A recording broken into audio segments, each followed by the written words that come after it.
जय भीम।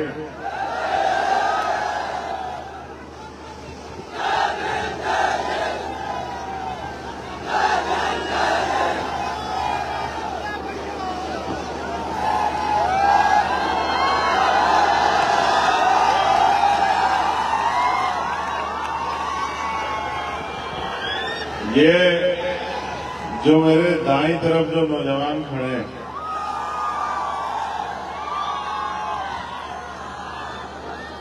अब तो हमने आपको देख लिया, अब तो बैठ जाओ।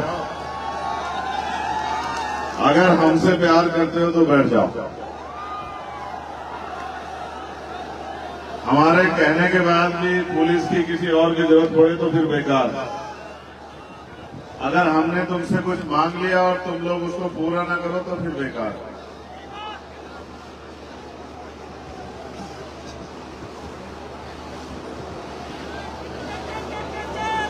बैठ जाओ। तुम्हारा नाम नहीं लिया गया? ये बाईं तरफ वालों को भी देख लिया मैंने। अब इनसे भी मेरा आग्रह है कि वो बैठ जाए। मैं समझ गया नारा लगाने का मतलब ये होता है कि अपनी तरफ ध्यान आकर्षित करना। तो ध्यान आकर्षित हो गया, लेकिन अब बैठ जाओ। अब कोई खड़ा नहीं रहेगा। जो खड़ा रहेगा माना जाएगा कि वो हमारा आदमी नहीं है। यहाँ जो भी खड़ा है उसको हम इसी तरह देखेंगे कि वो हमारा आदमी, क्योंकि जो हमारा आदमी है वो तो हमारी एक बार की बात को मान लेता है।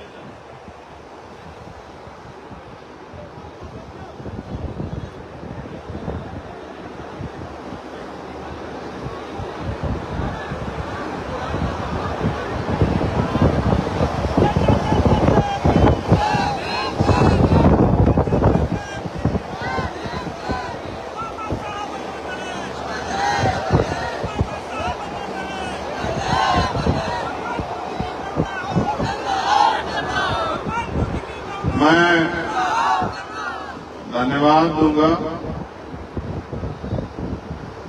आज के इस कार्यक्रम के जो आयोजक साथी हैं,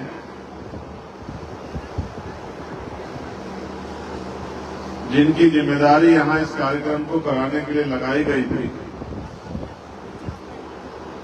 भाई राहुल भारती जी, मनोज चौधरी जी, हमारे जिलाध्यक्ष देवेश कुमार जी, इस्लाम राणा जी, पंकज मौर्य जी, वसीर खान जी, अनिल कुमार जी, अजय आजाद जी, राम नेवल बोध जी, केशव राम जी, मिल्कीपुर विधानसभा के अध्यक्ष विष्णु प्रताप जी, गुलशन भारती जी, असलम भाई, ओम प्रकाश भाई, मुकेश गौतम जी, दूधनाथ यादव जी, अमित गुर्जर जी, राजकृष्ण मिथुन जी, हमारे जोन के प्रभारी अवनीश निगम जी, आबिद जी, अरबाबुल हक जी, ब्रजेश यादव जी,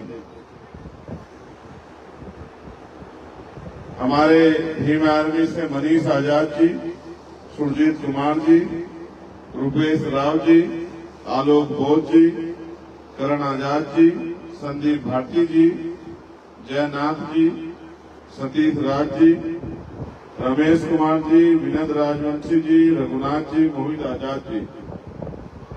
और ये हमारी एक और लिस्ट मेरे पास है ब्लॉक कमेटी की। राम मूरत जी, सिद्धू जी, भोला भारती जी, सत्यम जी, जितेंद्र जी, रमेश जी, डॉक्टर आकाश जी, हरिराम जी, सुभाष जी, धनी आजाद जी, सुरेश आजाद जी, रामचंद्र जी, विशाल अम्बेडकर जी, नीरज कुमार जी, संजय रावत जी। मैं आप सबका बहुत बहुत धन्यवाद करता हूं। मेरे साथ चल के आए पार्टी के प्रदेश अध्यक्ष सुनील कुमार चित्तौड़ जी और महासचिव डॉक्टर आकिब साहब का भी मैं धन्यवाद करता हूं। और सबसे ज्यादा धन्यवाद करता हूं यहाँ उपस्थित इस मिल्कीपुर विधानसभा अयोध्या क्षेत्र की महान जनता का, जो माएं बहनें हमारी बैठी है यहाँ, इनका धन्यवाद। हमारे नौजवान साथियों का धन्यवाद और जिम्मेदार साथी हैं उनका भी धन्यवाद। अब मुझे नहीं पता कि ये टेंट कैसे अधूरा है, हवा में उड़ गया या नहीं लगा, तो मुझे जानकारी नहीं है। इसकी जानकारी आपको ज्यादा हो सकती है, लेकिन मैं कोशिश करूंगा कि कम समय में अपनी बात खत्म कर दूं, जो आपको ज्यादा परेशान सामना न करना पड़े। और मेरा ऐसा भी विश्वास है कि जिस उद्देश्य के लिए मैं यहाँ आया हूँ, आप मेरे उस उद्देश्य को भी समझेंगे। अपनी बात को शुरू करने से पहले मैं नमन करूंगा बाबू मित्र सेन यादव जी को, जिन्होंने अयोध्या में बहुजन मूवमेंट को घर घर तक पहुंचाने का काम किया। सम्मानित साथियों, आज इस अवसर पर बहुजन समाज में जन्मे सभी संतों, गुरुओं और महान पुरुषों को भी मैं नमन करता हूं। ये ब्लैक कलर की गाड़ी किसी की खड़ी हुई है, स्कॉर्पियो, कोई साथी देख के इसकी लाइट बंद करवा दे। लाइट है, रिफ्लेक्शन है, मुझे नहीं पता। हाँ, लाइट भी बंद होगी, ठीक है, बैठ जाओ। कोई महान पुरुष उसमें शायद होगा जिसने लाइट जला रखी है। महान पुरुष ऐसे थोड़ा ही पहचान आते हैं, अपने कर्मों से पहचान आते हैं। बाकी तो सब लोग एक जैसे ही रखते हैं। बैठ जाओ, अगर तुम खड़े होंगे तो छोड़ देंगे माइक, आज अभी यही गए। अगर तुम में से एक भी खड़ा हुआ तो याद रखना, बात बीच में छोड़ देंगे। बैठ जाओ, और तुम लोग भी मत खड़े रहते, वॉलेट पर जाते पीछे आ जाओ, वहां से हटो तुम लोग, तुम्हें देखिए खड़े हो रहे वो लोग। बस अब तुम में से एक भी खड़ा नहीं दिखना चाहिए। तुम में से एक भी खड़ा दिखा तो समझो वहीं बात रोक दी जाएगी, और जो खड़ा हो जाए उसको आराम से बिठा लेना। ये देखो, ये धूप में तुमसे ज्यादा ताकतवर तरीके से बैठे। तो बहुजन समाज में जन्मे सभी संतों, गुरुओं और महान पुरुषों को नमन करते हुए मैं आज यहाँ मिल्कीपुर में अयोध्या जिले में आपके बीच आपसे और यहाँ उपस्थित हर एक व्यक्ति से, और यहाँ से जाने के बाद जब आप गांव देहात में लौटोगे तो मेरे संदेश को आप लोग लेके जाना, इसके लिए हमने सभा बुलाई। मैं यहाँ आपको कुछ देने के लिए नहीं आया, मैं यहाँ आपसे कुछ मांगने के लिए आया। और मांगने के लिए इसलिए आया हूँ क्योंकि ये लोकतांत्रिक देश है और जनता के हाथ में सबसे बड़ी ताकत है। आप ऐसे करके देखोगे तो आपको अपने हाथ खाली दिखाई देंगे, लेकिन जब 5 साल में एक बार समय आता है कि आपकी उंगलियों में जो ताकत है उसका आप प्रयोग करो। अगर आपने वो प्रयोग मेरे कहीं से कर लिया तो मैं लिख कर देता हूं कि आपके हाथ खाली नहीं रहेंगे कभी भी। आपके हाथ में अधिकार होंगे, सम्मान का जीवन होगा, और कोई किसी तरह की मुसीबत आपके आसपास नहीं आ पाएगी। क्योंकि लंबे समय से हम लोग व्यवस्था का दरवाजा खटखटा रहे हैं। कभी किसी पार्टी से, कभी किसी नेता से उम्मीद करते हैं कि वो हमारी आवाज को उठाएगा, कभी किसी व्यक्ति से, कभी किसी विचार से उम्मीद करते हैं कि इनके जरिए हमारा भला होगा, लेकिन ये सच नहीं है। अगर आप चाहते हैं आपका भला हो तो भला तभी संभव है जब आप डॉक्टर बाबा साहब अम्बेडकर के संविधान को इस देश में लागू कराओ। जब इस देश में डॉक्टर बाबा साहब अम्बेडकर का लिखित संविधान लागू होगा और देश संविधान के हिसाब से चलेगा, तभी जाके आपकी जिंदगी में बदलाव आएगा। और संविधान को लागू वही करा सकते हैं, संविधान को जिम्मेदारी से वही चला सकते हैं जो सत्ता में होते हैं। लोकतंत्र में वोट के आधार पर सत्ता तय होती है। इतनी भारी संख्या में नौजवान यहाँ आए हैं और वहाँ ऊपर कोने कोने तक बैठे हैं, इधर भी बहुत दूर दूर तक पूरे ग्राउंड में फैले हुए हैं, वहाँ सामने तो किसी छत पर चढ़ के बैठे हुए हैं। लेकिन आप मुझे बताओ, क्या आज देश में गरीब को सम्मान की जिंदगी मिल रही है क्या? बताओ, मिल रही है क्या? और अगर मिल नहीं रही है तो ये तमाम सरकारें और तमाम नेता और ये किस काम के हैं? जनता के। आप महसूस करके देखो, महसूस करके देखो, जो बुनियादी जरूरत है हमारी एजुकेशन, शिक्षा। अभी शिक्षा का बजट जारी हुआ तो शिक्षा का बजट सरकार ने कम कर दिया। क्यों कम कर दिया? कि हमारे देश में बहुत अच्छी शिक्षा मिल रही है, बजट कम कर दिया। बजट इसलिए कम कर दिया क्योंकि सरकार को लगता है कि बजट बढ़ेगा तो ग्रामीण क्षेत्रों तक भी अच्छे स्कूल कॉलेज खुलेंगे, जो आवश्यकता है टीचरों की पूरी होंगी। तो इससे होगा क्या कि गरीब का बच्चा भी पढ़ेगा और पढ़ लिख के डॉक्टर, इंजीनियर, वकील, जज बन के इस देश में अपने और अपने परिवार के लिए स्वाभिमान सम्मान की जिंदगी प्राप्त करेगा, रोटी रोजगार की व्यवस्था करेगा। और सरकार नहीं चाहती कि गरीब लोग जो है रोटी रोजगार प्राप्त करें या सम्मान का जीवन जिए। इसलिए जो हमारा सबसे बुनियादी हथियार है, आप याद करके देखो बाबा साहब अम्बेडकर ने क्या कहा। उन्होंने कहा शिक्षा श्रेणी का वो दूध है जो भी पिएगा वो दहाड़ेगा। लेकिन आप महसूस करो, ये बात अभी मैंने 2 दिन पहले पार्लियामेंट में कही थी कि बाबा साहब ने कहा था कि शिक्षा श्रेणी का वो दूध है जो पिएगा वो दहाड़ेगा। अगर मैं आज पार्लियामेंट में खड़ा हूं तो इस शिक्षा की वजह से खड़ा हूं, या फिर जो जनता ने मुझे वोट देके भेजा इस वजह से खड़ा हूं। आप ये बताओ, क्या कोई गरीब का बेटा डॉक्टर, इंजीनियर बन सकता है इस देश में? अगर सरकारी कॉलेज में नंबर नहीं आया तो करोड़ों रुपए की डोनेशन लगती है। हर माँ बाप चाहते हैं उनका बेटा डॉक्टर, इंजीनियर बने, तो बनेगा कहाँ से जब सरकारी स्कूल तो गवर्नमेंट बंद कर रही है और प्राइवेट स्कूल बड़े बड़े खुल गए हैं। और प्राइवेट स्कूलों में शिक्षा इतनी महंगी है कि लाखों लाखों रुपए का खर्चा कोई गरीब परिवार वहन नहीं कर सकता है। जिस देश में 80 करोड़ लोग सस्ता राशन, 5 किलो राशन लेके अपना जीवन यापन कर रहे हो, यानी कि रोटी रोटी पे जी रहे हो, आप महसूस करो क्या वो अच्छी पढ़ाई अपने बच्चों की करा सकते हैं? बताओ, करा सकते हैं? सोचो, महसूस करो, इस देश में लाखों लोग अच्छा इलाज न मिलने के कारण मर जाते हैं। और ये अच्छा इलाज क्यों नहीं मिलता? सरकार को तो हम बराबर का टैक्स देते हैं, फिर अच्छा इलाज क्यों नहीं मिलता? अच्छा इलाज इसलिए नहीं मिलता कि अच्छा इलाज आज के समय में चाहिए तो प्राइवेट हॉस्पिटल में जाना पड़ेगा। और प्राइवेट हॉस्पिटल में कौन जा सकता है? जिसकी जेब में पैसा है। और पैसा किसकी जेब में है? देश के 80 करोड़ लोग तो 5 किलो राशन पे जिंदगी जी रहे हैं। देश के 80 करोड़ लोग से ज्यादा लोग तो साल महीने में 10,000 रुपए भी नहीं कमाते हैं। उनकी न्यूनतम वेतन तो साल भर का 1 लाख रुपए भी नहीं है। तो आप मुझे बताओ कि वो लोग अच्छा इलाज करा सकते हैं क्या?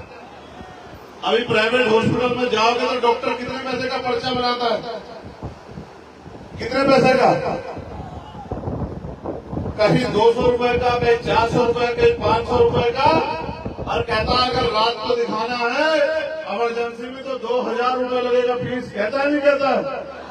आप बताओ कि अगर 2,000 रुपए फीस देने की स्थिति होती तो इस देश में लोग 5 किलो राशन पे अपनी जिंदगी चलाते हैं। तो कितने ही लोग सड़क पे मर जाएं, एक्सीडेंट होकर मर जाएं, अस्पताल में मर जाएं।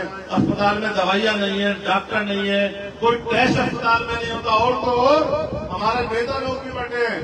आप महसूस करके देखो, जिस डॉक्टर के पास जाओगे वो ये कहेगा टेस्ट हमारी लैब से होगा। कहता है नहीं कहता है? मैं किसी दूसरे की रिपोर्ट को नहीं मानूंगा, मैं अपने आप टेस्ट कराऊंगा। यानी कि एक और चोरी, एक और डकैती। भाई ये बताओ गरीब लोग जाएंगे कहाँ? और सरकारें बजट कम कर रही है हेल्थ का, सरकारें एजुकेशन का बजट कम कर रही है। तो मेरी समझ में ये आता है कि ऐसे रास्ता निकलने वाला नहीं है। आप लंबे समय से लोगों पे भरोसा कर रहे हो और ये लोग आपकी वोट को लेके अपने आप पैसे वाले बन के बड़े बड़े कोठी बंगलों में चले जाते हैं, बड़े बड़ी गाड़ियों में घूमते हैं, तमाम तरह की सुख सुविधा प्राप्त करते हैं। और इस गरीब समाज जिससे उठकर जाते हैं उस समाज की तरफ पलट के नहीं देखते। तो आपकी मेरी जिम्मेदारी होती है कि ऐसे लोगों को कुर्सी से हटा के और आपके काम करने वाले लोगों को मौका दिया जाए। आज मैं जब ये देख रहा हूँ नौजवानों को, तो मुझसे मीडिया के लोग कहा करते थे 1 साल पहले, और क्या कहते थे कि चंद्रशेखर आजाद साहब आपके साथ तो सब नौजवान लोग लगे हुए हैं, ये नौजवान लोग क्या कर लेंगे? तो मैं इनसे कहता था कि संघर्षों के साए में घनघोर जवानी पलती है और जिस ओर जवानी चलती है उस ओर जमाना चलता है। ये मेरी बात को मानते नहीं थे, लेकिन जब नगीना में आपने अपने मेहनत प्रयास से और अपना सांसद जिता दिया तो अब ये लोग मुझे कहने लगे हैं कि ये नौजवान तो अब उत्तर प्रदेश की काया बदल के रख देंगे। ये नौजवान तो जब इन्होंने सांसद जिता दिया तो अब ये अपने विधायक जिता के भी अपनी राजनीतिक ताकत उत्तर प्रदेश में बना सकते हैं और गरीब को उनका हक अधिकार दिला सकते हैं। तो ये जो जवानी या नौजवान बैठा है, मैं इनसे पूछना चाहता हूँ, क्या ये गरीबी बेबसी की जिंदगी अच्छी लग रही है? क्या इस गरीबी बेबसी की जिंदगी में मजा आ रहा है? कभी आपने मुख्यमंत्री जी की रैली देखी है क्या? अगर देखी हो तो बताओ, ऐसा टेंट होता है क्या? ऐसा टेंट होता है क्या? और कैसा टेंट होता है? हमारे बदन पे पहने हुए कपड़ों से भी अच्छे कपड़े का टेंट होता है नहीं होता, बताओ? और बड़े बड़े सोफे, एसी, कूलर और ये और वो और पानी और सब चीज। और यहाँ देखो, क्योंकि ये गरीबों की रैली है, गरीबों की, ये गरीबों की, कमजोरों की रैली है, इसमें ना टेंट है, ना बड़े बड़े गद्दे कुर्सियां हैं, ना एसी लगा हुआ है, पंखा भी, लाइट चली गई ऐसा लग रहा है। उत्तर प्रदेश में वैसे तो लाइट आती नहीं है, और आती भी है तो सोने के तारों में आती है। बिजली का बिल इतना आता है कि गरीब की जेब कट जाती है। तो पंखे भी जो चल रहे हैं इस हवा से चल रहे हैं जो कुदरत चला रहे हैं। मैं आपसे कहना चाहता हूं, हम तो मेहनत कश लोग हैं, किसान मजदूर समाज से आते हैं। हमने तो इससे पूरे दिन देखे हैं, गर्मियों में पसीना बहा के कुछ पैसे कमा के अपने पेट का, अपने परिवार का पेट पाला है। ये गर्मी हमारा कुछ नहीं बिगाड़ सकती। लेकिन मैं आपसे पूछना चाहता हूं, क्या इस देश में हमें सुख सुविधा लेने का अधिकार है या नहीं है? क्या हमें सम्मान से जीने का अधिकार है या नहीं है? क्या हमारी माँ बहनों को इज्जत की जिंदगी जीने, सम्मान की जिंदगी जीने का अधिकार है या नहीं है, बताओ? कितने लोग चाहते हैं कि हमें गरीबों को भी, दलित, पिछड़े, कमजोर समाज के लोगों को भी इज्जत की जिंदगी मिलनी चाहिए। जरा हाथ उठा के बताओ। हाथ उठाने को कहा, खड़े होने को नहीं कहा। और खड़े होने के साथ क्या शर्त थी, पता है या नहीं पता है?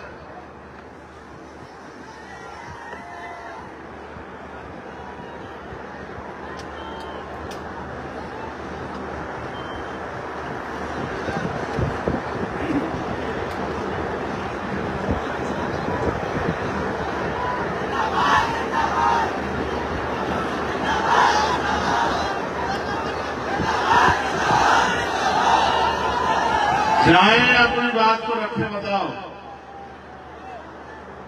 तो तुम्हें लगता है कि हम तुमसे झूठ बोलते हैं? जब हमने तुमसे कह दिया कि तुम अगर खड़े हो जाओगे तो हम बोलेंगे नहीं, तो फिर तुम लोग क्यों खड़े हुए? बताओ, क्यों खड़े हुए फिर तुम लोग? हम बैठ के थोड़ा ही बात रख रहे, हम भी तो आपकी तरह खड़े ही थे। लेकिन जब आप पे बैठने का अवसर है तो क्यों नहीं बैठ रहे? अब की बार अगर तुम लोगों ने मिस्टेक की तो फिर हमें हमारी बात का पालन करना पड़ेगा। अब तुम देख लेना क्या। तो मैं आपसे कह रहा था कि गरीबों को भी इज्जत की जिंदगी जीने का अधिकार मिलना चाहिए, मगर मिलेगा कैसे? मांगने से या क्या मिलता है? क्या मिलता है मांगने से? मांगने से मिलती है भीख, और भीख मांगने वाले क्या कहते हैं?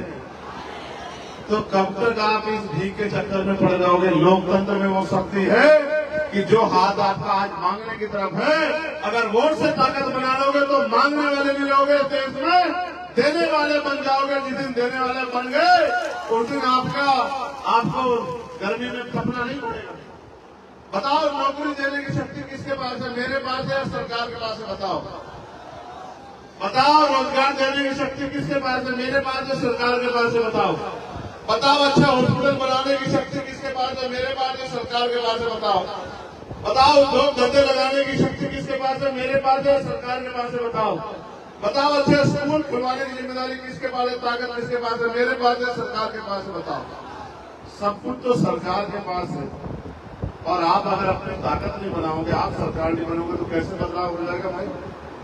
अब मैंने कहा, मेरी बात पर गौर करो, मैंने पार्लियामेंट में कहा कि भारत में बदलाव तब तक नहीं होगा, गौर से सुनना, जब तक इस देश में अच्छी शिक्षा व्यवस्था तब तक नहीं होगी, जब तक प्रधानमंत्री से लेकर और प्रधान का बेटा सरकारी स्कूल में नहीं पढ़ेगा, तब तक इस देश में अच्छी शिक्षा गरीबों को नहीं मिल सकती।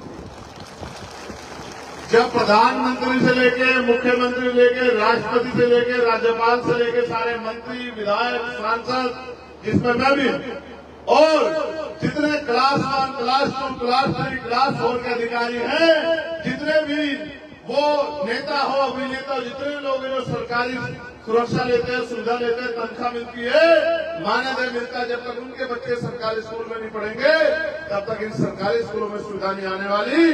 क्योंकि सुविधा तब आएगी जब एक ही कमरे में क्लास 4 के बच्चे बैठे होंगे, एक बच्चा मुख्यमंत्री जी का होगा, दूसरा बच्चा कलेक्टर साहब का होगा, तीसरा बच्चा एसएसपी महोदय का होगा, चौथा बच्चा सीओ महोदय का होगा, पांचवा बच्चा हमारे जैसे किसान मजदूर के परिवार का होगा, छठा बच्चा सफाई का काम करने वाले का होगा और सातवां बच्चा खेतों में मजदूरी करने वाले का होगा।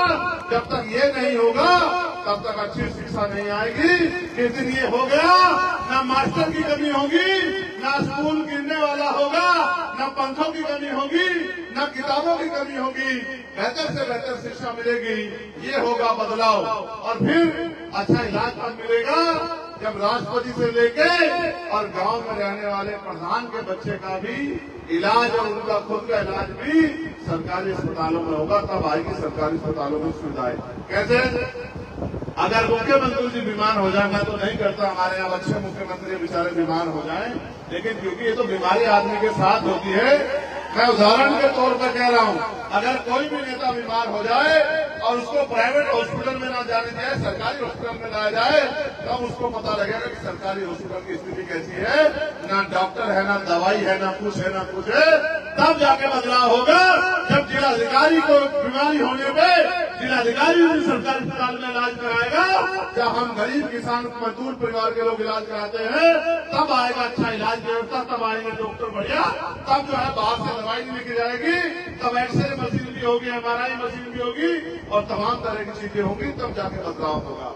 और मैं फिर आपसे कहना चाहता हूँ, अगर बदलाव ना देखो, पॉलिसी बना के लाखों लोगों के लिए बदलाव किया जा सकता है। इंडिविजुअल व्यक्तिगत लाभ देके तो लोगों की मदद की जा सकती है। जैसे मुझसे कोई कहे कि भाई मेरा बच्चा बीमार है, मुझे कुछ पैसे दे दो, मैं दे दूंगा, तो एक बच्चे का इलाज हो जाएगा। लेकिन अगर पॉलिसी बन जाए तो करोड़ों बच्चों का इलाज मुफ्त में हो जाएगा, नहीं हो जाएगा? बताओ।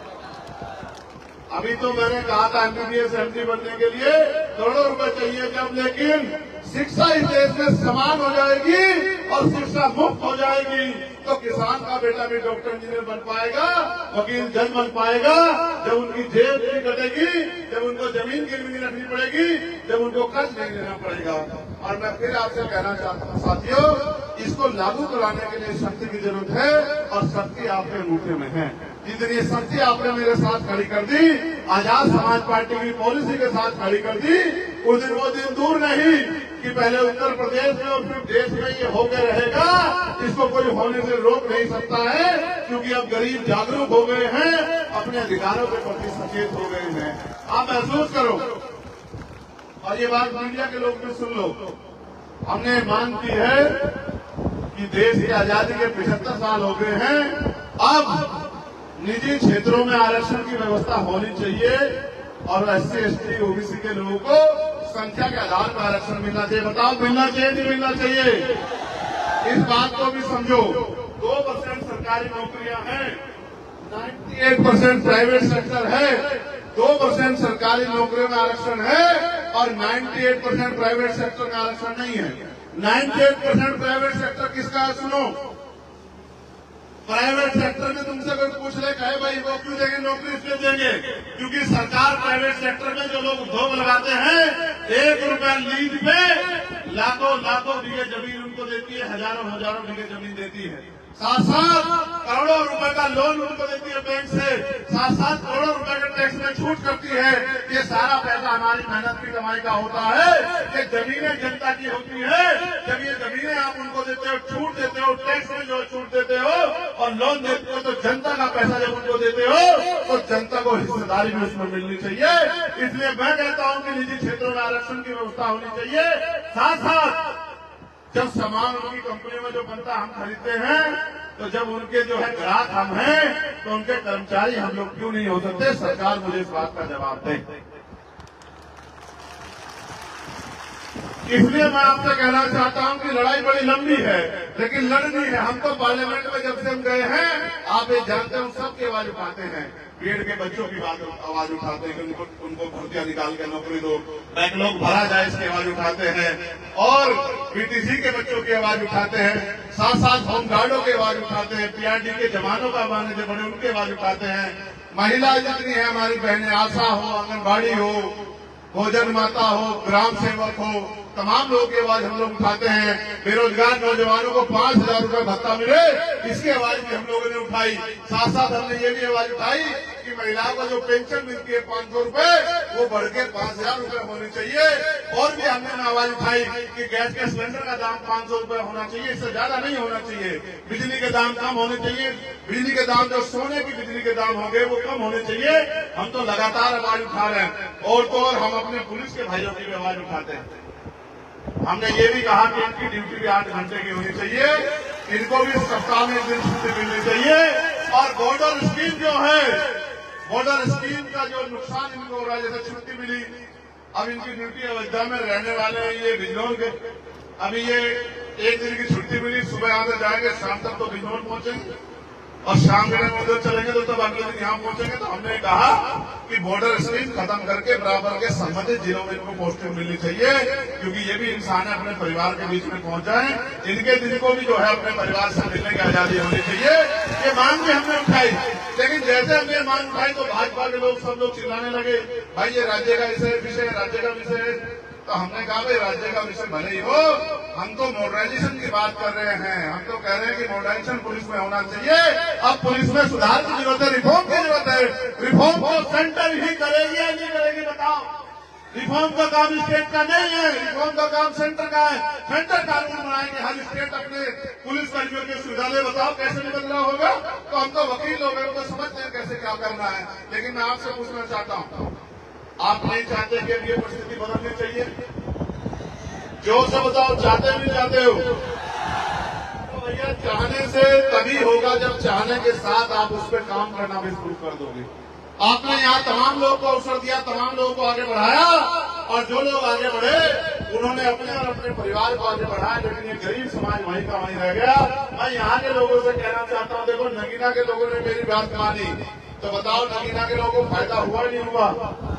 और वोट में क्या ताकत है समझते हो? वोट में ताकत है।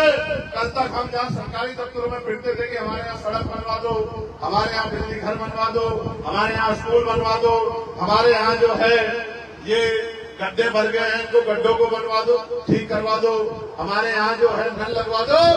आज आपकी ताकत से, आपके संघर्ष से आज हम पे वो निधि है कि हमारे एक कदम के साइन होने से कई कई किलोमीटर की सड़क बन जाएगी, और तमाम अधिकारी कर्मचारी हमारी बात को बेचारे जिम्मेदार से सुनते।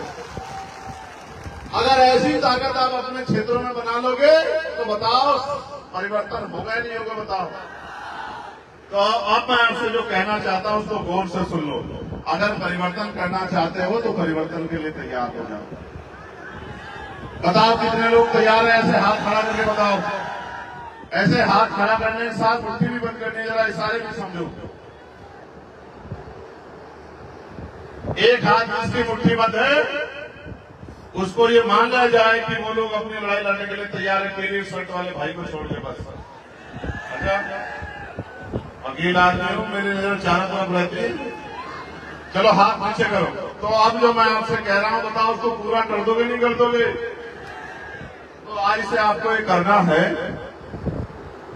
कि आपको आज के बाद आप हजारों की संख्या में यहाँ हो, तो जितने भी रिश्तेदार आपके मिल्कीपुर में रहते हैं, अब कल से आपको उनको फोन करना शुरू करना है, और उनको फोन करके कहना है कि इस बार हमें इधर उधर नहीं देखना, इस बार हमें आजाद समाज पार्टी के प्रत्याशी को वोट देके ताकत देनी। बताओ कर दोगे नहीं कर दोगे?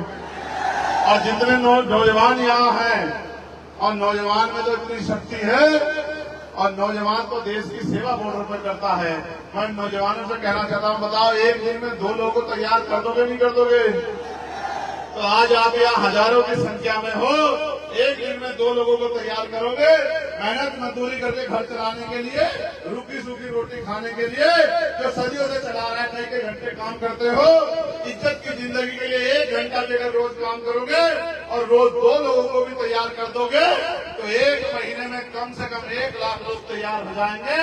और जब 1 लाख लोग तैयार होंगे, और जिस दिन वोट डलेंगे और आपने आजाद समाज पार्टी का बटन दबा दिया, तो बताओ मैम असेंबली का जो एमएलए है, जो हमारा मेंबर ऑफ लेजिस्लेटिव असेंबली है, कौन किसकी पार्टी का जीतेगा? बताओ किसकी पार्टी का जीतेगा? बताओ।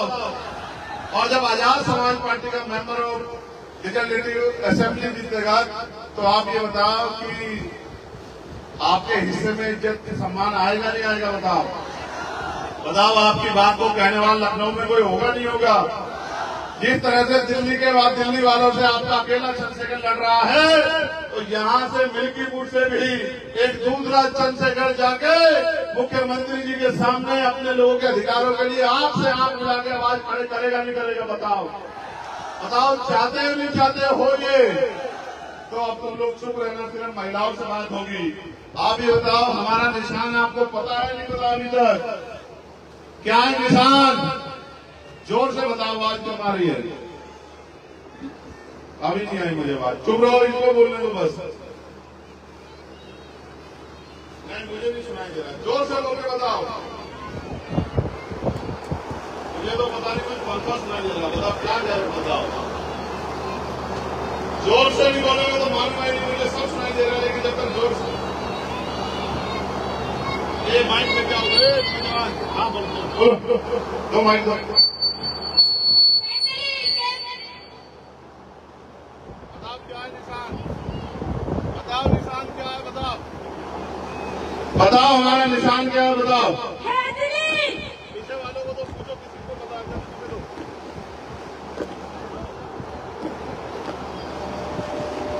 बताओ, जिसे जिसे पता है जरा हाथ उठा के बताओ। केतली पक्का? अरे ठीक है, माइक बंद करो। ये कभी चंद्रशेखर को ढूंढो, वहां चंद्रशेखर नहीं मिलेगा, वहां केतली मिलेगी। केतली के आगे का बटन दबाना पड़ेगा, तभी जाके ताकत बनेगी हमारी। समझ रहे हो? अब तुम लोग बताओ क्या है निशान हमारा? और ये बताओ, केतली हमारा निशान है, आपका निशान है? हमारा निशान है, आपका निशान है, हम सबका निशान है। अब बताओ, ये केतली परिवर्तन का निशान है या नहीं है? अब बताओ, केतली को ताकत दोगे तो कौन ताकतवर होगा? अब दोनों हाथ उठाओ जो लोग